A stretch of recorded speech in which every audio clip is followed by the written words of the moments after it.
When a photographer chooses to capture the same image of four sisters over a period of 40 years, he has no way of knowing that these photos will one day attract thousands of viewers. He could never predict that the final picture would move every single one of them to tears. Michael Nixon, a photographer famous for his black and white portraits, was visiting his wife Grace's family in Wisconsin. In the middle of the visit, he spotted Grace and her three sisters, Heather, Mia, and Lori, standing together on the lawn, laughing and chatting under the soft summer sun. On an impulse, Nixon picked up his camera. He had no idea that this simple moment between the four sisters would spark a project that would span 40 years and create a portfolio that would move people beyond words. "Can I take your picture?" Michael asked, his voice almost casual, not realizing this would become a lifelong project. The sisters exchanged glances, shrugged, and lined up. Grace was used to her husband having a camera in his hand constantly, but the other three were slightly less comfortable with the idea. What would become of the photograph? In 1975, there was no way to view the image until it was developed. And what if they were unhappy with the outcome? Still, they posed naturally, although a slight feeling of awareness came across. Their brows were furrowed, as though they didn't entirely trust Michael, and they somehow felt a little closed off, with folded arms and hands in pockets. When Nixon developed the photograph, he was struck by its simplicity and power. There was something timeless about it. Four young women, their lives stretching endlessly ahead, standing together as a family unit but also as individuals. There was nothing extraordinary about it, but to Michael, it felt like a great achievement. And an idea began to form in his head. All he needed was for the four sisters to go along with it. The following year, at the graduation of one of the sisters, Nixon suggested they recreate the image. "Position yourselves in the same order," he directed, gesturing to the places where each sister had stood the year before. When the film developed, the similarities and subtle differences between the two photos caught his attention. He saw the smallest signs of change, the way a gaze had softened, the way an arm rested with more ease. "What if we turn this into a yearly tradition?" he asked them. To his surprise, they agreed. Without a doubt, none of them guessed the project would last 40 years. Michael had no specific timeline for the project's completion. He simply wanted it to progress organically. If, at any moment, one of the sisters expressed that she had reached her limit, he would bring it to an end. For their part, the women thought it might last a couple of years at most, before Michael moved on to more exciting subjects. One photo a year wouldn't have a huge impact on them, or so they thought. So began a project that would last 40 years. Every year, the four sisters would stand together in the same order, Heather, Mia, Michael, Lori, and allow Nixon to capture them with his camera. At first, the photos were just for them, a private ritual shared among siblings and family. But over time, the project gained wider recognition, eventually being exhibited in galleries around the world. The images, intimate and unembellished, mesmerized viewers. Stripped of pretense, they told the story of time itself, of life lived in the small, quiet moments. When the process began, the sisters participated in the annual photo selection with an almost casual attitude. After each session, Nixon would arrange the shots and ask, "Which one should we choose?" The sisters might linger for a moment, pointing out small details or quirks they noticed in each frame. At first, the choices felt light-hearted and unremarkable. "This one seems fine," someone might remark, giving it a quick glance before shifting their attention elsewhere. The significance of the choice had not yet become clear, and perhaps they did not fully understand the importance these images would eventually carry. But as the years passed, the process began to take on new meaning. The annual photographs evolved from a whimsical tradition to something far more intimate. Each sister, now more aware of the significance of the project, began to approach the selection process with greater care. It wasn't just about choosing a flattering image. It was about capturing a moment in time, preserving their essence as individuals and as a collective. They began to see the photographs as part of their shared legacy, a tangible representation of the bond between them and the passage of time. Nixon, too, noticed the shift.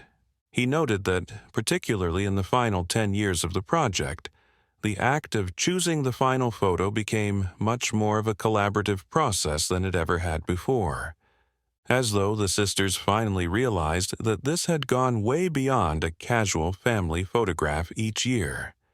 In the early years, Nixon's voice often held more sway in the final decision. As the artist, he was attuned to technical aspects, lighting, composition, and the balance within the frame. However, as time passed, the sisters' voices became stronger, and their opinions held greater significance. They started to view the photos not merely as his artistic expression but as their own narrative, one in which they had an equal right to participate. This collaboration deepened the connection between Nixon and the sisters, as well as among the sisters themselves. Each year, they would gather around to review the photos, now taking their time, studying each one. Their discussions became more animated and heartfelt. For Michael, this wasn't just about taking a photo. As an only child, he was now getting a unique glimpse into the way siblings bonded, and, in particular, the way a sisterhood worked. The collaborative process became as much a part of the tradition as the photos themselves. In the past decade, this dynamic reached a new level of closeness and mutual respect. On one occasion, the sisters were unanimous in choosing a shot that Nixon himself hadn't favored. He'd initially hesitated, pointing out the technical imperfections in the lighting, but seeing their conviction, he relented. "I need to be fair here," he said, stepping aside to let them make the decision.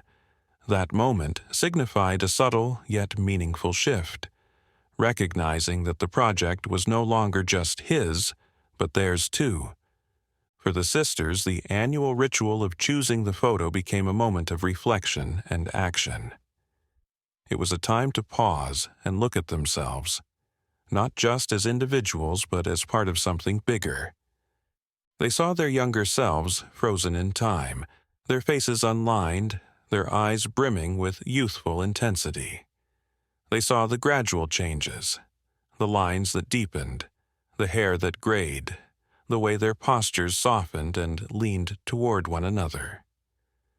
Most of all, they saw their faces soften, as though over time they'd come to trust Michael more. The photos revealed not just the inevitability of aging, but the beauty of how they adapted to it together.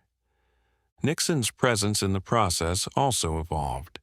In earlier years, he was the outsider looking in, a quiet observer capturing their shared dynamic from behind the lens. But as the years passed, he became more intertwined with their lives, his own role subtly reflected in the images. His shadow, appearing in the 1981, 1983, and 1984 photographs, hinted at his desire to join the group he so admired.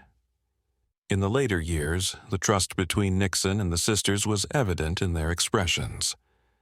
Their gazes, once wary and private, now held a warmth and openness toward the man who had documented their journey for decades. "We've gotten close," Nixon acknowledged simply, a statement that carried layers of meaning. Without a doubt, after 40 years of witnessing these women grow, there had to be a deep sense of love and respect. But the project was about much more than just a sisterly bond or an opportunity to study the dynamics between siblings. There was a deeper meaning that none of them fully grasped just yet. It was only when the full 40-year project finally went on display that it truly hit them, and other people, what had been achieved over that time. Sorry for the interruption. Before we continue with the story, I kindly ask you to like the video and subscribe to this channel. It is very important for us. Thank you very much. What made the series so powerful wasn't just the artistry of Nixon's photography, but the way it held a mirror to the universal experience of aging. At first, the sisters are impossibly young, their skin smooth, their eyes bright with possibility. But as the years pass, the signs of time begin to show. A wrinkle etched by laughter, a strand of gray hair, a change in posture. While society often asks women to hide these marks of time, the Brown sisters stood before the lens each year and said, "This is us." There were no exaggerated poses, artificial smiles, or edited images. They were raw and simple, yet undeniably beautiful. The sisters had revealed very little about their personal lives, yet in those photos, they appeared to expose everything. It sent an important message. Growing old is a privilege and not something to be hidden. In the 40th year of the project, a collective decision was made to end it. The project could have easily gone on for another 10 or 20 years, but the reflections it had provided the sisters with were now far more powerful than more photographs. They had never been a family who dwelt on appearance, but seeing all 40 photographs laid out made them truly appreciate all the ways in which they had changed. The aging process, particularly for women, can be hard. Society often tells them that wrinkles should be smoothed out, gray hair should be covered up with dye, and that a youthful appearance is far more appealing. But the 40 photographs defied that thinking. The project showed 4 ordinary women, not fighting against the aging process but embracing it. It wasn't just the art of aging that was a privilege for the sisters to see, though. With all the photos out in front of them, it was clear that the passage of time had also brought them closer. In the early photographs, they stood apart, their postures more individualistic, their gazes tinged with a youthful self-consciousness. But as the decades rolled by, the physical closeness between them grew more apparent. An arm would gently fall over a shoulder, a hand would rest on a waist. Their bodies would subtly lean into one another. It was as if time, instead of separating them, was drawing them even closer. By the time the series reached its 40th year, the sisters were no longer young. Their faces bore the weight of their lives, the joys, the sorrows, the struggles, and triumphs etched into the lines around their eyes and mouths. Yet there was a quiet dignity in their presence, a confidence that came not from resisting the aging process, but from accepting it. This acceptance, so beautifully captured in the final photographs, was what made the last image so poignant. It was the ending of a beautiful project, but perhaps the beginning of a new way of approaching the art of aging. As viewers walked through the exhibition, following the journey of these 4 women from their 20s to their 60s, they often found themselves deeply moved. It wasn't just the passage of time that brought tears, but the way the sisters had embraced it, with grace, authenticity, and resilience. The last photo was the one that seemed to leave everyone in tears, as observers saw something of themselves in the project. Naturally, the series shows the passing of time and the fragility of life. But the final photo seems to also capture the beauty of it all, the way they're all leaning into one another, the soft smiles on their faces. It forces people to accept that nothing lasts forever. But it was one particular sister who seemed to confront people with this idea more than the others, Mia, the second sister on the left.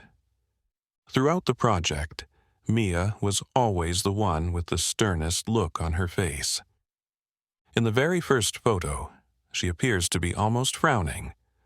Although she has her arm around her sister's shoulders, she has created a physical gap between them, as though keeping part of herself guarded.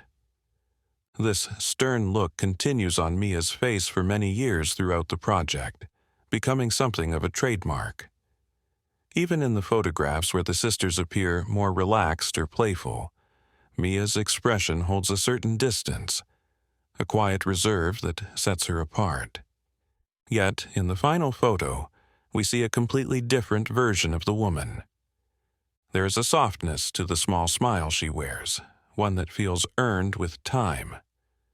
But this time, the gesture is loving and tender, a physical reminder of the closeness they've cultivated over decades. Her face, etched with lines of experience, tells a story of growth and acceptance. But her eyes show a sadness, perhaps at the ending of the project, or perhaps as a reflection of everything it has meant to her. Whatever the reason, there's no denying that Mia, in particular, is the one who leaves people in tears for reasons they can't always explain. Her transformation, from guarded and stern to warm and reflective, strikes a chord with those who stand before the images. It forces them to confront their own changes, to reflect on their own lives, and to wrestle with the passage of time. The last photo doesn't leave us in tears because it marks an ending. It leaves us in tears because it shows us the beauty of life as it truly is, fleeting, imperfect, and profoundly meaningful. Did you enjoy this story? Aging is not something to be feared, but rather something to be embraced with awareness and pride. Do you agree with this statement? Let us know in the comments below. If you like the story, please subscribe to this channel and leave a like. It's wonderful to witness the joyful bond between sisters. Thank you so much for listening. See you in the next video. Have a great day.